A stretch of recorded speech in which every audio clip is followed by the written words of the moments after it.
اس وظیفے کو نہیں چھوڑے. سخت مشکل جب آتی تھی نا تو صحابہ پڑھا کرتے تھے حسبنا اللہ و نعم الوکیل، نعم المولا.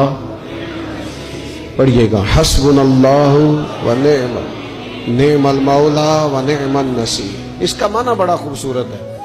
بالکل سادہ سا مختصر سا معنی کرے نا تو اس کا معنی یہ ہے میرے لیے اللہ ہی کافی ہے، اللہ میرا مددگار ہے، اللہ بہترین مددگار ہے، اللہ بہترین کفایت کرنے والا ہے. اس وظیفے کو نہیں چھوڑیں اور اس کے معنی سمیت اس کو یاد رکھیں. آپ محسوس کریں گے طبیعت طاقتور ہو گئی ہے، روح طاقتور ہوگی. اس کو بھولنا نہیں. اور دوسرا آپ سے عرض کرنا ہے کہ اعلیٰ حضرت چونکہ ہم سلسلہ طریقت میں فاضل بریلوی سے وابستہ ہیں اور باقی جتنے بھی لوگ ہیں سارے ماشاءاللہ انہی سے وابستہ ہیں. اعلیٰ حضرت نا لا حول ولا قوت الا باللہ العلی العظیم پڑھنے کی بڑی فضیلت بیان کرتے ہیں. یہ ایسا وظیفہ ہے جو سب کو آتا ہے نا ماشاءاللہ.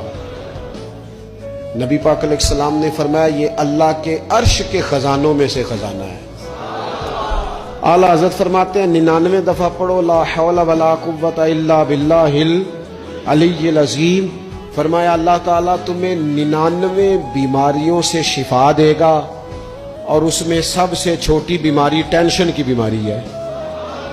سب سے چھوٹی بیماری غم کی بیماری ہے، چھوٹی، باقی بڑی بڑی ہوں گی. اس وظیفے کو نہیں آپ نے چھوڑنا اور یہ پابندی کرنی ہے، کریں گے انشاءاللہ تعالیٰ. اور تیسرا وظیفہ ہے درود پاک. یہ بندہ درود پاک پڑھتا ہے تو پتہ ہوتا کیا ہے، ایک بار پڑھو تو 10 رحمتیں، 2 بار پڑھو تو 3 بار پڑھو تو 4 دفعہ پڑھو تو پھر تو چاروں جانب رحمت ہی رحمت ہو جاتی ہے. درود پاک کو کبھی نہ چھوڑو اپنی زندگی میں. آج آپ اپنے آپ سے عہد کریں کوئی رات ایسی نہ گزرے کہ درود پاک پڑھے بغیر ہمیں نیند آ جائے.